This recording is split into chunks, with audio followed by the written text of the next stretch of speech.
மூத்த பத்திரிகையாளர் திரு பிரியன் இணைப்பில் இருக்கிறார். சார் வணக்கம். வணக்கம். மதுராந்தகத்தில் என்டிஏ கூட்டணியின் பொதுக்கூட்டம் முடிந்த பிறகு எடப்பாடி கே பழனிசாமி கூட்டணி கட்சி தலைவர்களோடு செய்தியாளர்களை சந்தித்து பேசியிருந்தார். இதில் டிடிவி தினகரன் எடப்பாடி கே பழனிசாமி பேசியதை பார்த்திருப்பீங்க. உங்களுடைய முதற்கட்ட பார்வை என்ன சார்?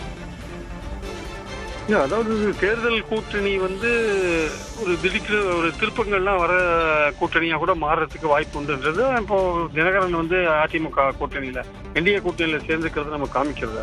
அவர் கூட்டணியா சேர்றது அம்மாவின் ஆட்சியை அமைப்போம், திமுக வீழ்த்தணும்ன்ற ஒற்றை குறிக்கோள சேர்ந்திருக்காருன்றதை நம்மளால ஒத்துக்க முடியுது. இப்போ மோடியை எதிர்க்கிறதுக்கு ஒரு கூட்டணி அமையும் போது திமுக அரசை வீழ்த்துறதுக்கு நாங்கள் சேர்றோம் அவங்க சொல்றதை நம்மளால புரிஞ்சுக்க முடியுது. அதில் ஒன்றும் பெரிய தவறான விஷயத்தை நான் காணல. ஆனா அடிப்படையில என்ன விஷயம்னா, நீங்க எந்த அடிப்படையில தினகரன் எடப்பாடியை பார்த்தாரு இத்தனை வருஷ காலம், 6-7 வருஷ காலம் அம்மாவுடைய கட்சியை எடப்பாடி மீட்கணும், வீட்டிலிருந்து மீட்கணும்னு சொன்னாரு. அது மட்டும் இல்ல, கொஞ்ச நாளைக்கு முன்னாடி சொன்னார் எடப்பாடி இருக்கிற முதலமைச்சரா இருக்கிற அந்த அணியில நான் போகவே மாட்டேன்னு சொன்னாரு.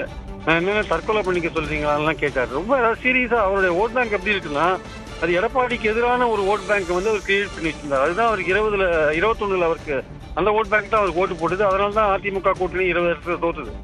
அந்த ஓட் பேங்க் எடப்பாடியோட எதிர் ஓட் பேங்க். அது ஆக்சுவலா அந்த ஓட் பேங்க் எதிர் ஓட் பேங்க் அரசியல் ரீதியான ஓட் பேங்க்கும் கிடையாது. அது கொஞ்சம் கம்யூனல் ஓட் பேங்கா, கம்யூனிட்டி ஓட் பேங்காவும் இருக்கு.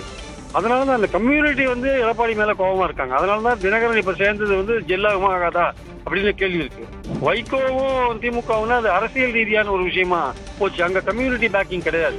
இங்க தினகரனுக்கு பின்னாடி ஒரு கம்யூனிட்டி ஓட் பேங்க் இருக்கு. அந்த ஓட் பேங்க் அப்படியே ஷிஃப்ட் ஆகுமா இல்லையான்றதான் ஒரு கேள்வி. சேர்றது கூட்டணி சேர்றதெல்லாம் யாருக்கும் பிரச்சனை இல்லை. பட் பாயிண்ட் என்னன்னா, அந்த பெனிஃபிட் பயன் அதிமுக பாஜக கூட்டணிக்கு போகுமான்றதான் ஒரு கேள்விக்குறியா இருக்கு. ஏன்னா இன்னைக்கு அமமுகல இருந்து துணை பொதுச் செயலாளர் உட்பட ஒரு 4 மாவட்ட செயலாளர்கள் பிரிஞ்சு திமுக சேர்ந்திருக்காங்கன்னு பார்க்கும்போது இது பரவலா அமமுகல இருந்து ஒரு பெரிய பிரச்சனையை உண்டாக்கும், நிறைய பேர் பிரிஞ்சு வருவாங்களோன்ற ஒரு எண்ணத்தை தோற்றி வைக்கிறத பார்க்கும்போது தினகரன் அவர் கட்சிக்காரங்களை கேட்டுதான் அந்த முடிவு எடுத்தாரான்ற ஒரு விஷயம் வருது இல்லையா?